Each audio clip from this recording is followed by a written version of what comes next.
오늘 하나님께서 여러분에게 허락하신 말씀을 통해서 큰 은혜가 되고 또 영적인 도전이 되시기를 주님의 이름으로 축원합니다. 서로에게 격려하고 한번 응원합시다. 말씀으로 은혜 받으시기 바랍니다.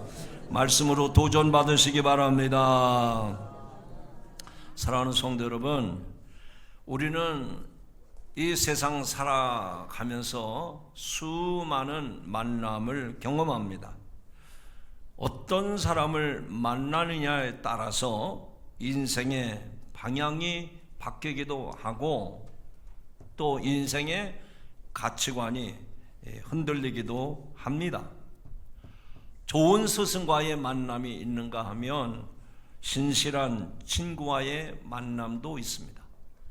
그리고 세상에 하나밖에 없는 사랑하는 배우자와의 만남도 우리의 인생을 행복하고 풍요롭게 만듭니다. 그러나 그 어떤 만남보다도 우리의 인생의 근본을 바꾸고 또 영혼을 바꾸는 단 하나의 만남이 있습니다. 바로 예수 그리스도와의 만남입니다. 오늘 본문에는 예수님을 만나서 인생이 완전히 뒤바뀐 한 사람이 성경에 등장을 합니다. 그의 이름이 마태라고 했습니다. 아마 여러분이 이 이름을 들으면 성경에 마태복음이 나오는데 그 사람이 그 사람인가? 맞습니다. 예수님을 만났던 마태라는 사람은 얼마나 인생의 가치관이 바뀌었는지 예수님의 제자가 될 뿐만 아니라 그가 만난 예수님을 전하기 위해서 말씀을 기록했는데 그것이 신약성경의 첫 권 마태복음이 된 것입니다. 불행하게도 그 사람은 예수님을 만나기 전에 그의 직업이 세리였습니다. 당시 유대사에서는 세리라고 하는 직업이 어떤 취급을 받았는지 우리는 잘 알고 있습니다. 그들은 로마 제국의 권력을 등에 업고 동족의 피땀 어린 돈을 착취하던 사람들입니다. 그래서 유대인들은 이 세리를 이방인이나 창기와 동급으로 취급을 했고 죄인의 대명사로 취급을 했습니다. 이런 세리에게는 아무도 가까이 하려 하지 않았고 모두가 손가락질하던 그 세리였습니다. 그런데 그 세리에게 오늘 예수님이 찾아오셨습니다. 세간에 일하고 있던 마태에게 찾아오셔서 예수님은 한마디를 말씀하십니다. 나를 따르라. 나를 따르라. 이 짤막한 한마디가 죄인의 대명사로 취급받던 마태의 인생을 송두리째 바꿔놓았습니다. 오늘 우리는 이 말씀을 통해서 예수님께서 우리를 어떻게 부르시고 또 부르심을 입은 사람은 어떤 삶을 살아야 하는지 오늘 말씀을 통해서 함께 은혜를 나누고자 합니다. 첫 번째로 예수님의 부르심은 전적인 은혜입니다. 한번 따라 합시다. 부르심은 전적인 은혜입니다. 하나님께서 천에 하나 만에 하나 저와 여러분을 부르시고 택하셨는데 이 부르심은 여러분이 어떤 자격이나 공로와는 아무 상관이 없이 무조건 불렀습니다. 조건 없이 불렀다는 얘기입니다. 그 얘기는 전적인 은혜로 나는 부르심을 받았다 하는 얘기입니다. 오늘 읽은 말씀 가운데 9절에 보면 예수께서 그곳을 떠나 지나가시다가 마태라 하는 사람이 세관에 앉아있는 것을 보시고 이르시되 나를 따르라 하시니 일어나 따르니라 라고 했습니다. 예수님께서 세관 앞을 지나가시다가 마태를 보셨다고 성경은 기록합니다. 여기서 보셨다는 이 말은 단순히 길을 가다가 눈을 마주쳤다는 뜻이 아닙니다. 예수님은 마태의 중심을 보셨고 그의 외로움과 그의 공허함을 보셨습니다. 그가 죄인으로 취급받고 살아가는 불쌍한 사람이라는 것을 보셨습니다. 그리고 그런 사람을 예수님께서는 부르셔서 제자 삼으시겠다고 하는 구체적인 목적을 가지고 예수님은 그를 보셨다는 것입니다. 당시 세상 사람들은 이런 마태를 볼 때에 저 사람은 우리와 함께할 수 없는 매국노다, 죄인이다, 절대로 가까이 해서는 안 될 인간으로 보았습니다. 만약 예수님이 세상의 기준이나 종교적인 거룩함을 기준으로 당신의 제자들을 뽑으셨다면 마태는 결코 그 후보에 오를 수가 없었을 것입니다. 번듯한 율법학자나 존경받는 바리새인 혹은 최소한 평범하고 깨끗한 삶을 사는 그런 사람들을 택하셨어야 했습니다. 그러나 예수님은 모두가 외면하는 세간으로 찾아가셔서 일하는 마태를 부르셨습니다. 이게 뭐죠? 바로 은혜라는 겁니다. 은혜라고 하는 것은 받을 자격이 없는 사람에게 무조건 베풀어주는 하나님의 호의가 은혜라는 말입니다. 오늘 이 말씀을 통해서 우리 자신을 들여다보니 이 자리에 계신 저와 여러분 모두가 다 하나님의 은혜를 입은 사람인 줄로 믿습니다. 어떻게 우리가 하나님의 자녀가 되었습니까? 어떻게 우리가 거룩한 성도가 되었습니까? 어떻게 우리가 하나님의 존귀한 자녀들이 될 수가 있었습니까? 우리가 남들보다 도덕적으로 또 더 착하게 살았거나 또 특별한 믿음을 가졌기 때문에 성도라고 하나님의 존귀한 자녀가 되었다고 말하고 있습니까? 아닙니다.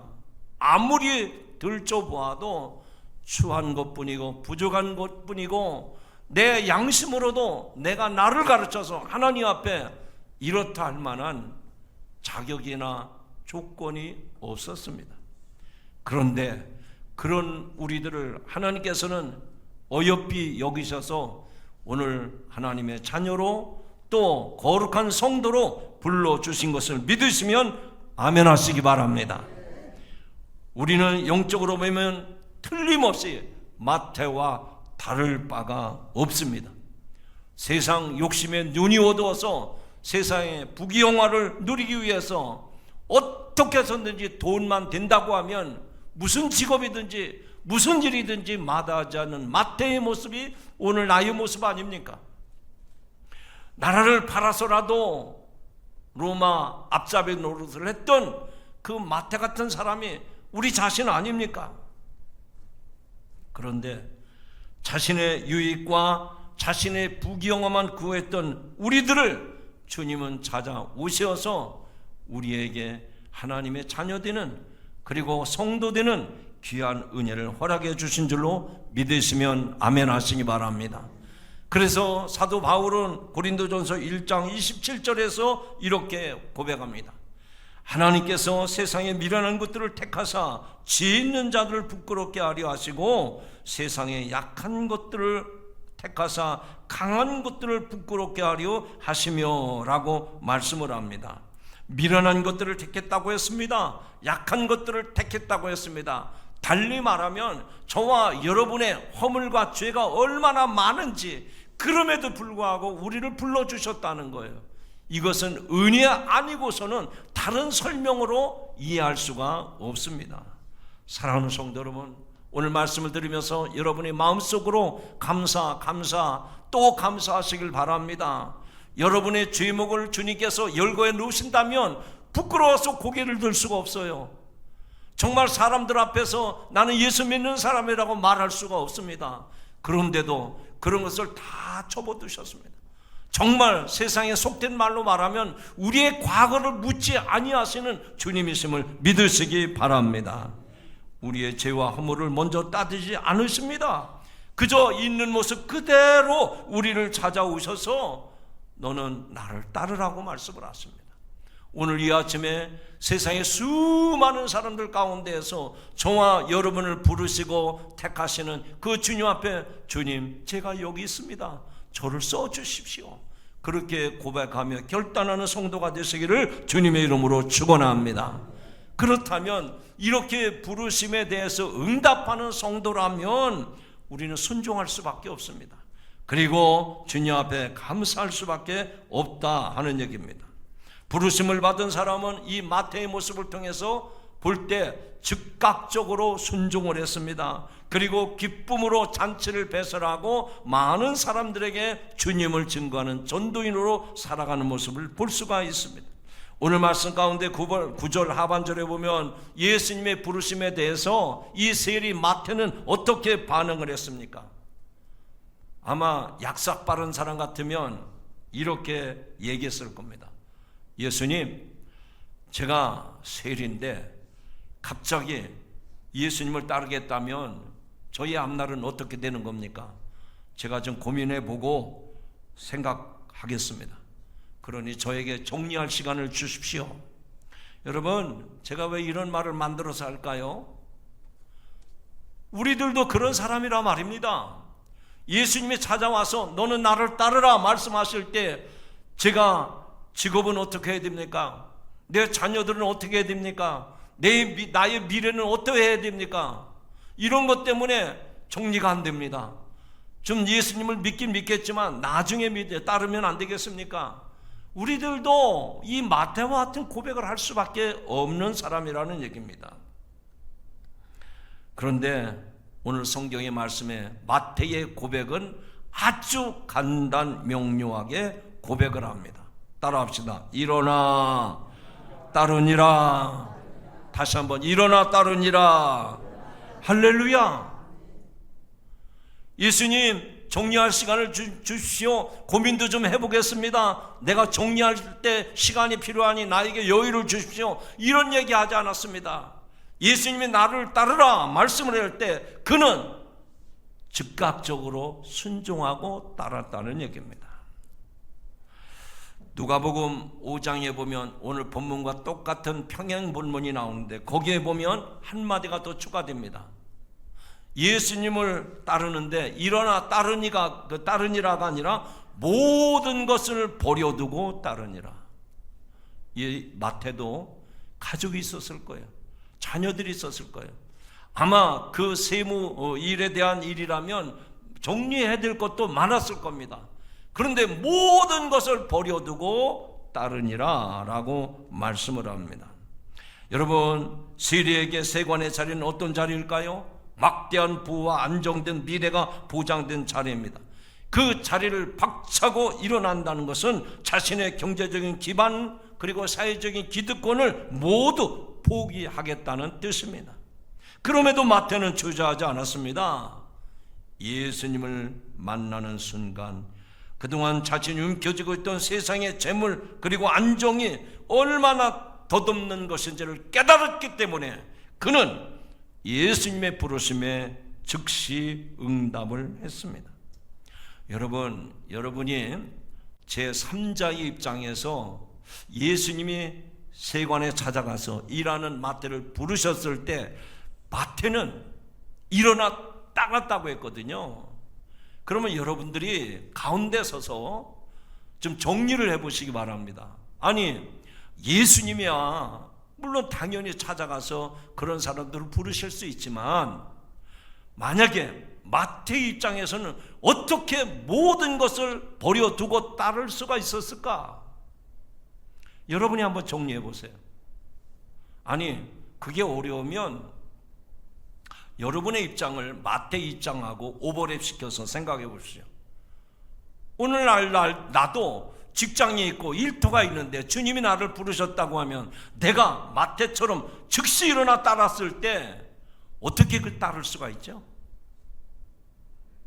그 직업보다도 그 기득권보다도 예수님을 따르는 것이 천배 만배 옳은 것이고 바른 일이고 올바른 선택인 줄 알았기 때문에 모든 것을 버려두고 따르게 된 줄로 믿으시기 바랍니다. 그러면 결론은 여러분들이 내리셔야 됩니다. 내가 예수 믿는 것이 세상의 일들보다 허접한 것입니까?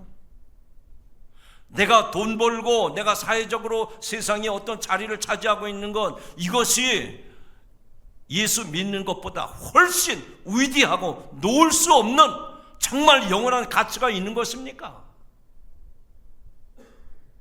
왜 말이 없으십니까?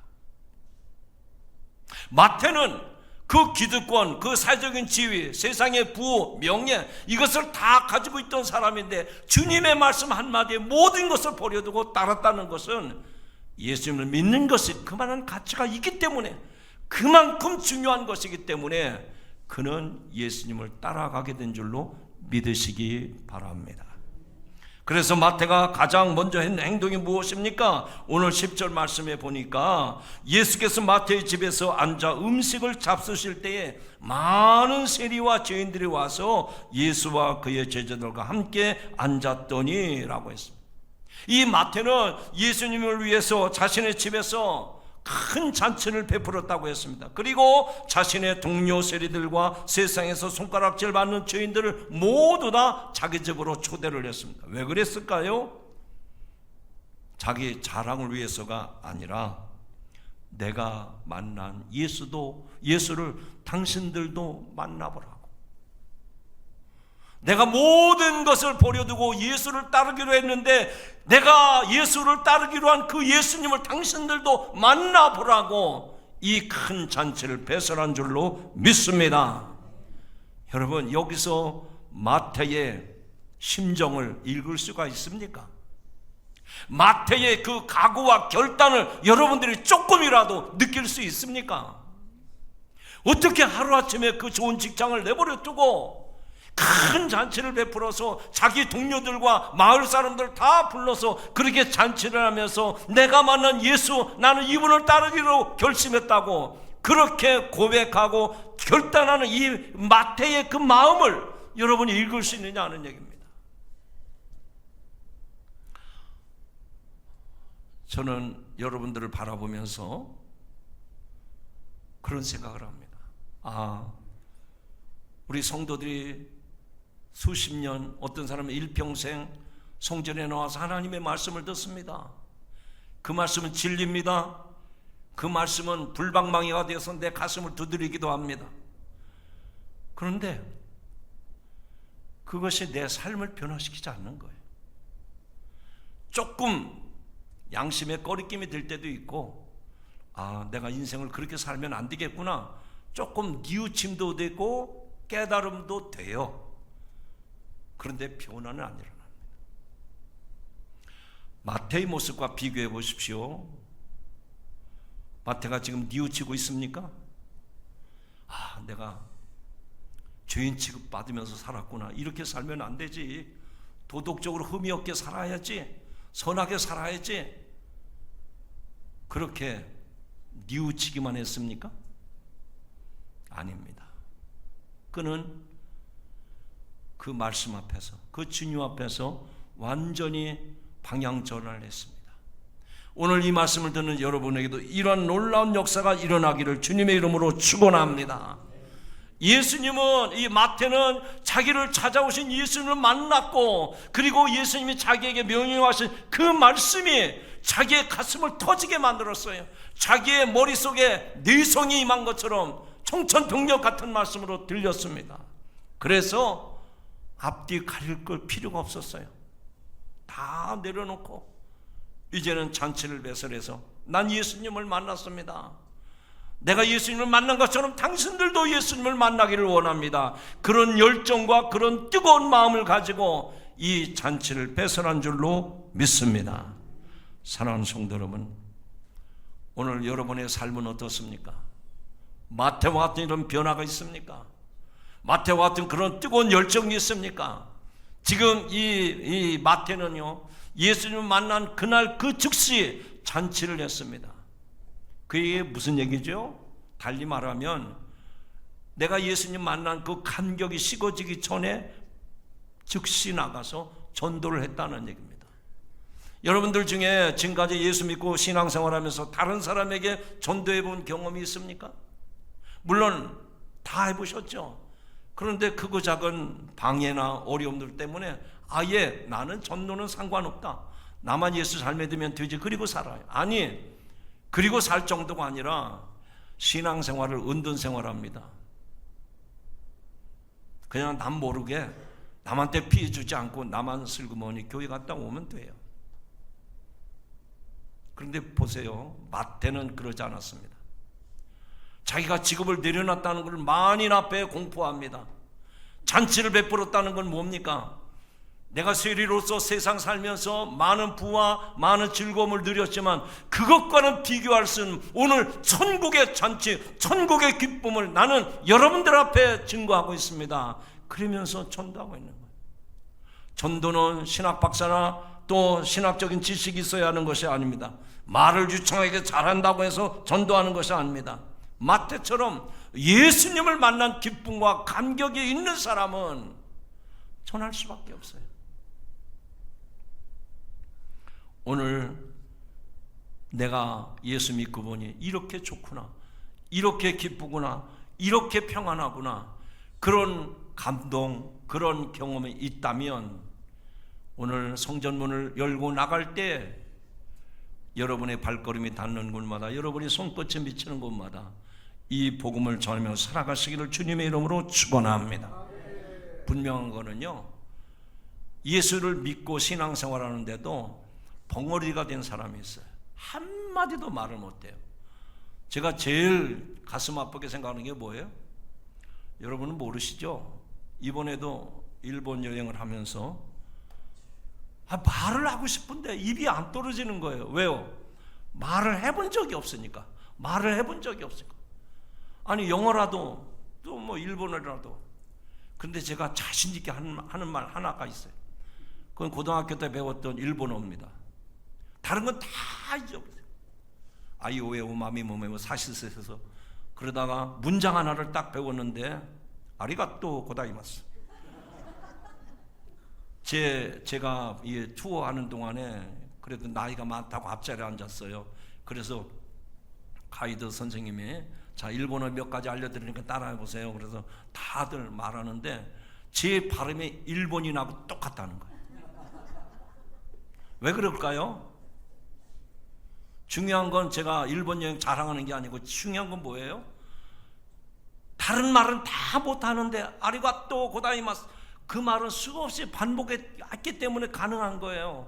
여러분 예수 믿고 신앙생활하는데 예수님이 나의 전부야, 예수님이 진리야, 예수님이 생명이야, 이 말을 한 번도 안 해본 사람은요 그렇게 좋은 예수님을 한 번도 전하지 못하는 거예요.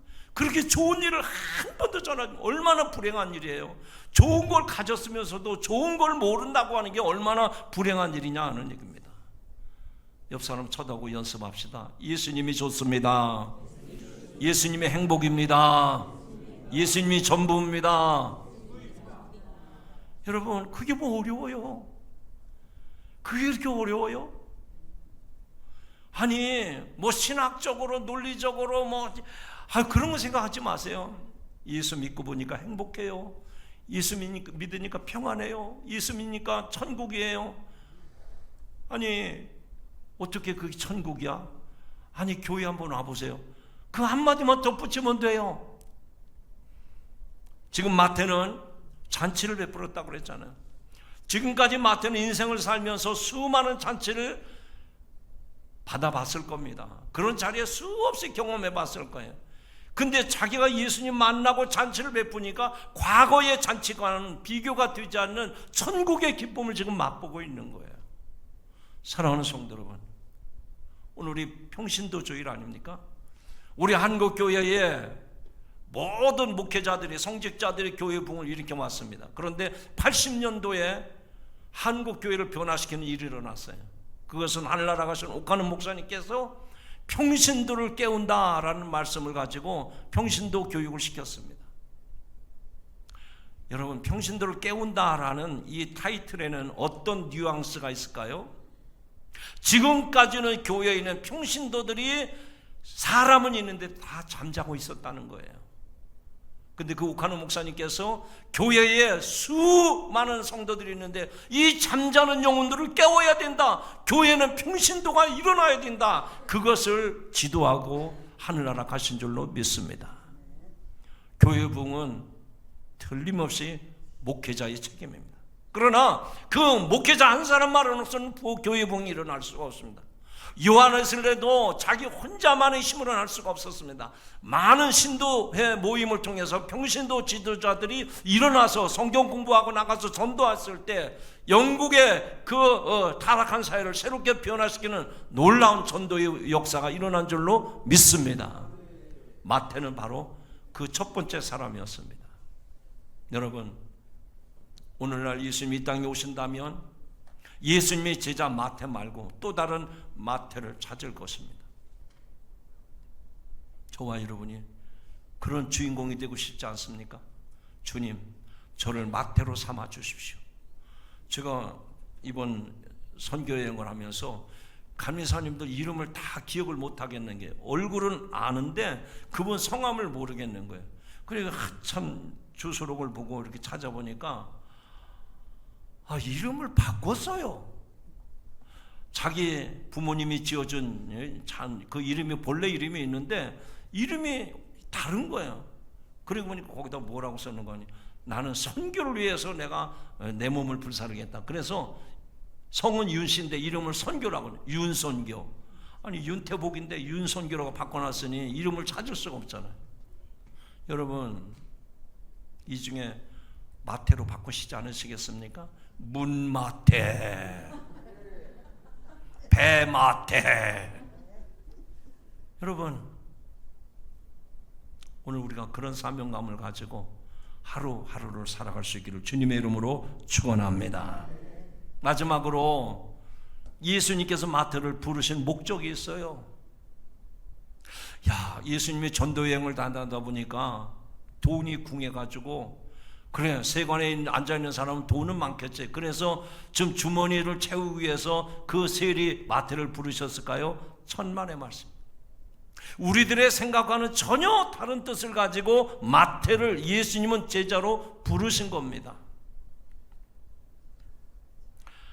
예수님께서 저와 여러분을 부르신 목적은 다른 사람을 정죄하고 비판하는, 잘난 척하는 사람, 말만 하는 사람, 그런 사람 우리를 부르시지 않았습니다.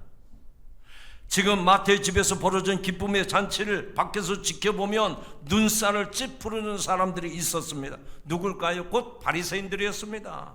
그들은 자칭 의롭다고 생각하는 종교 기득권층이었습니다. 그래서 그들의 모습이 오늘 11절에 나오는데, 바리새인들이 보고 그의 제자들에게 이르되 어찌하여 너희 선생은 세리와 죄인들과 함께 잡수시느냐? 이 바리새인들의 머릿속으로는 예수님이 이 세리들과 함께 잔치하는 것이 전혀 이해가 되지 않았습니다. 거룩한 선지자라면 죄인들과 거리를 두어야 하고 그들을 정죄해야 마땅한데, 예수님은 도리어 그들의 친구가 되어 함께 먹고 마셨기 때문입니다. 이 바리새인들의 종교는 분리시키는 것, 정죄하는 겁니다. 비교하는 것이요, 그들의 삶에서. 나는 저들과 달라, 나는 깨끗해, 나는 거룩한 사람이야, 이렇게 산을 딱 긋고 다른 사람을 정죄하고 판단하는 율법주의 사람들이 바리새인들이었어요. 이러한 바리새인들의 비난을 들으신 예수님은 기독교 신앙의 핵심을 관통하는 위대한 선언을 오늘 본문 12절 13절에 말씀합니다. 예수께서 들으시고 이르시되 건강한 자에게는 의사가 쓸데없고 병든 자에게는 하여 쓸데있느니라. 너희는 가서 내가 긍휼을 원하고 제사를 원하지 아니하노라 하신 뜻이 무엇인지 배우라. 나는 의인을 부르러 온 것이 아니요 죄인을 부르러 왔노라 하시니라. 예수님은 이 말씀 속에서 자신을 의사, 의원으로 말씀을 하셨습니다. 여러분, 의사가 왜 필요합니까? 우리가 병원 많이 다니시잖아요. 의사가 왜 필요하죠? 그렇게 돈 많이 들여서, 그렇게 공부를 많이 시켜서 의사 된다고 그러는데, 의사가 왜 필요한 겁니까? 그 학위 자랑하려고요? 공부 많이 했다고 하는 거 자랑하기 위해서요? 아닙니다. 의사는 사람을 고치기 위해서 그렇게 공부를 많이 한 겁니다. 병원에 환자들이 가득하다고 해서 이렇게 지저분하고 아픈 사람들이 왜 모이느냐 그렇게 화를 내는 의사는 없습니다. 환자가 없다면 그 병원은 문 닫아야 돼요. 마찬가지로 예수님께서 이 땅에 오신 이유는 스스로 건강하다고 착각하는 자들이 아니라 자신이 영적으로 철저히 병들어 있음을 인정하고 그렇게 구원받기를 소망하는 사람들에게 의원 되신 예수님은 우리에게 필요한 분인 줄로 믿습니다. 달리 말하면 주님이 우리를 부르신 모습은 나는 흠이 없습니다, 나는 거룩합니다, 나는 선한 사람입니다, 이런 사람들을 위해서 오신 것이 아니라 예수님은 나는 죄인입니다, 나는 거짓된 사람입니다, 나는 흠이 많은 사람입니다, 이렇게 상하고 깨진 그런 사람들을 불러주시고 십자가의 보혈로 치료해 주시고 그 내면을 깨끗하게 싸매 주시며 다시 하나님의 형상으로 회복시키기 위해서 하늘 보좌 버리시고 낮고 천한 우리들에게 찾아오신 주님, 그분이 저와 여러분의 구세주이신 줄로 믿습니다. 사랑하는 성도 여러분, 이제 말씀 맺고자 합니다. 오늘 본문의 세리마태는 주님의 부르심을 받고 세간의 자리에서 일어났습니다. 그리고 그는 평생 주님을 따르는 제자가 되었고 훗날 예수 그리스도의 생애와 복음을 담은 마태복음을 기록하여 수많은 영혼을 주님께로 인도하는 위대한 전도자가 되었습니다. 만약 그날 그 세관의 자리에 그대로 앉아 있었다면 그는 약간의 돈 더 벌었을지 몰라도 역사 속에서 이름도 없이 사라질 한낱 탐욕스러운 시리에 불과했습니다. 그러나 주님의 부르심에 순종했을 때 그의 인생은 영원히 빛나는 가치 있는 인생이 된 줄로 믿습니다. 우리도 마찬가지입니다. 주님은 오늘 이 시간 우리를 부르고 계십니다. 자격 없는 우리를 아무 조건 없이 택하여 주셨습니다. 그래서 우리는 그 주님의 은혜에 감사할 겁니다. 세상의 어떤 것을 버리고 영원한 가치를 쫓으라고 사명으로 우리를 부르신 줄로 믿습니다.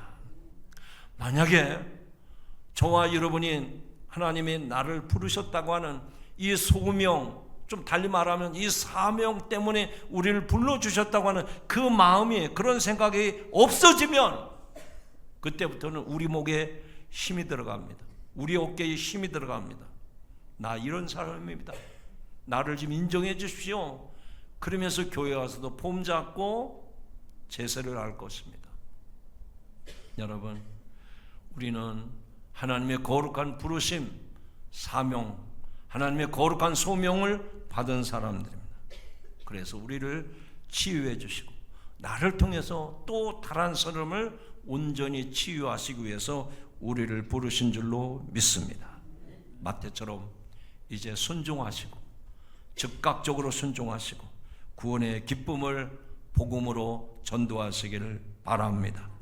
그리고 병들어가는 우리의 가족, 우리의 친구, 우리의 이웃들에게 내가 예수 믿고 보니 행복합니다, 이렇게 평안합니다, 그렇게 자신 있게 증거하며 살아가는 저와 여러분이 되시기를 주님의 이름으로 축원합니다. 기도하십니다. 사랑과 은혜가 풍성하신 하나님 아버지, 자격 없고 허물 많은 저를 외면하지 아니하시고 마태를 부르신 것처럼 나를 따르라 영광스러운 자녀로 불러주신 것을 진심으로 감사드립니다. 처음 주님을 만났을 때 그 구원의 감격과 기쁨을 잃어버리지 않게 하여 주시옵소서. 마태처럼 주님의 말씀에 즉각적으로 순종하며 살아가게 하옵소서. 주님 안에서 내 영혼이 깨끗이 치유함을 받게 하시고 나를 통해서 또 다른 사람을 깨끗이 치유하는 그런 저희들이 되게 하여 주옵소서. 예수님의 이름으로 감사하며 기도하옵나이다. 아멘.